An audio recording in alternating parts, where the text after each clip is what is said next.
पुत्र मार्कंडे, तुम्हारी भक्ति निर्मल, शुद्ध है, पावन है। स्वामी के प्रति तुम्हारा अटल विश्वास अद्भुत है, अपूर्व है पुत्र मार्कंडे।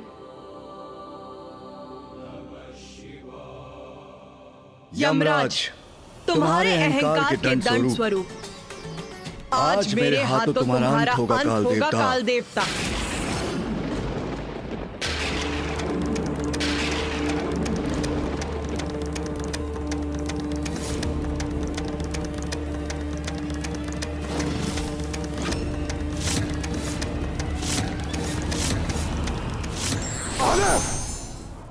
माता पार्वती, माता ऐसा अनर्थ मत कीजिए प्रभु, क्षमा कर दीजिए मेरे पुत्र को। सूर्यदेव, हट जाइए मेरे मार्ग से। मैं आपसे विनती करता हूं प्रभु, मेरे पुत्र को क्षमादान देने की कृपा कीजिए।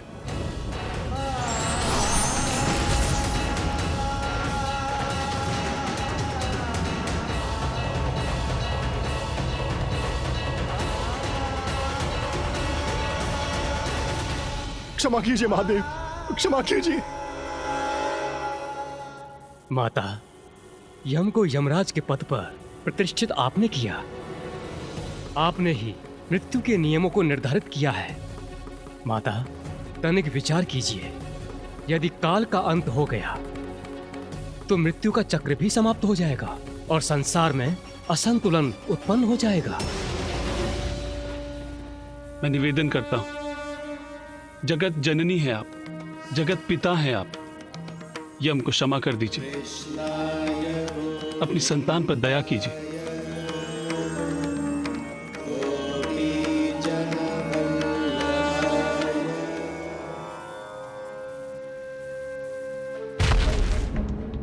महादेव, क्षमा कीजिए महादेव।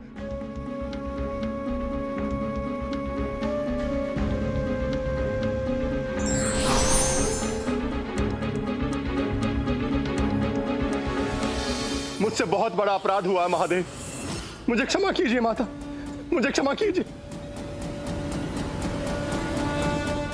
माता, आपने और पिताश्री ने अर्धनारीश्वर रूप में ऋषि मार्कंडे की यमराज से रक्षा तो कर ली, किंतु माता। किंतु क्या गणेश? मेरी धृष्टता क्षमा करे माता, किंतु मैं यमराज का अपराध नहीं समझ सका। वो तो अपना वही कर्तव्य निभाने आए थे जो आपने और पिताश्री ने उन्हें कालदेव के रूप में सौंपा था। तो फिर उनकी भूल क्या थी माता?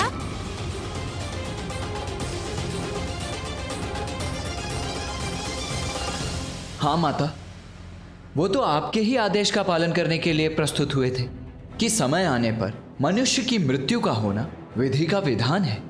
फिर अपने विधान पर अडिग रहकर यमराज ने कोई अपराध कैसे किया माता? गणेश, कार्तिकेय, यदि प्रश्न तर्क संगत है, उचित है, तो उसे पूछने में संकोच नहीं होना चाहिए। उस दिवस हमसे क्षमा याचना करने के पश्चात यमराज ने भी महादेव से यही प्रश्न किया था। तो माता, पिताश्री ने उन्हें क्या उत्तर दिया? महादेव ने कहा, यम, तुम यही जानना चाहते हो ना कि तुमसे क्या अपराध हुआ? तो सुनो, तुम्हारी पहली भूल मार्कंडे के प्राण को यमलोक ले जाने के लिए तुम्हारा यमदूतों को भेजना, जबकि यह स्पष्ट है संतों ऋषियों के प्राणों को हरने के लिए तुम्हें स्वयं आना चाहिए था। माता, भैरवी द्वारा निर्धारित नियमों के अनुसार संतों ऋषियों की आत्माओं को लेने आपको स्वयं जाना चाहिए।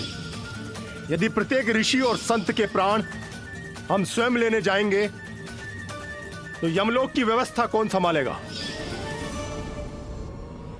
तुम्हारी दूसरी भूल अधिकार के अहंकार में आकर मेरे भक्त मार्कंडे द्वारा की जाने वाली मेरी पूजा में व्यवधान डालना।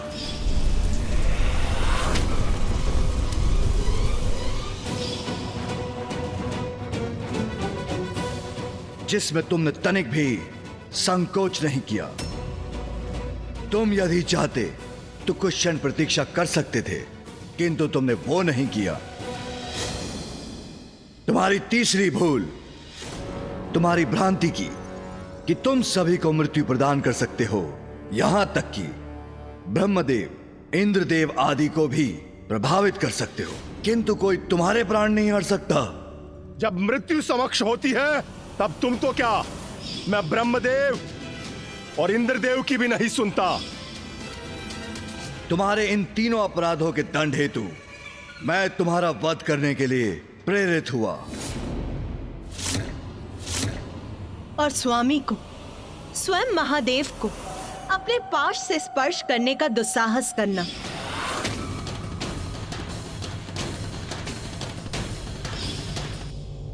इन सभी में सबसे बड़ा अपराध था।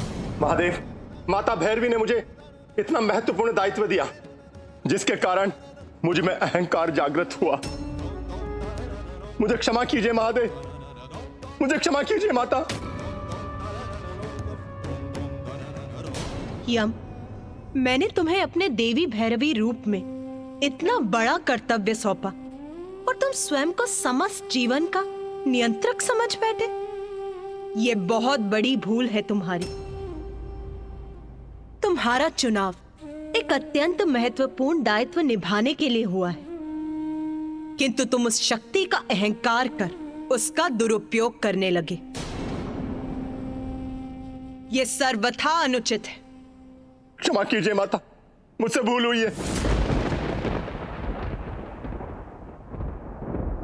विधि का विधान कोई भंग नहीं कर सकता, इसलिए बालक मार्कंडे के लिए उस विधान का अपमान मैं भी नहीं करूंगा। आयु पूर्ण होने पर मनुष्य को मृत्यु अवश्य प्राप्त होनी चाहिए।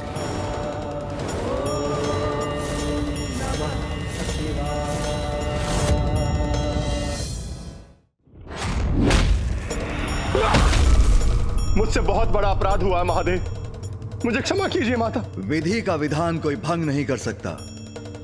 आयु पूर्ण होने पर मनुष्य को मृत्यु अवश्य प्राप्त होनी चाहिए। उमा, स्मरण कीजिए, मैंने मार्कंडे के पिता ऋषि मृकेंडु को पुत्र प्राप्ति का वरदान प्राप्त करने के लिए क्या कहा था? मैं तुम्हें ऐसे अनेकों पुत्र दे सकता हूं वत्स, जिनकी आयु 100 वर्ष की होगी, किंतु जो बुद्धिहीन होंगे, तेजहीन होंगे, अथवा एक ऐसा पुत्र जो तेजस्वी, मनस्वी और ज्ञानी होगा, किंतु उसकी आयु मात्र 16 वर्ष की होगी। इसलिए मैं वरदान देता हूं कि आज के बाद मार्कंडे की आयु 16 वर्ष से अधिक कभी नहीं होगी। 16 वर्ष से अधिक कभी नहीं होगी। 16 वर्ष से अधिक कभी नहीं होगी।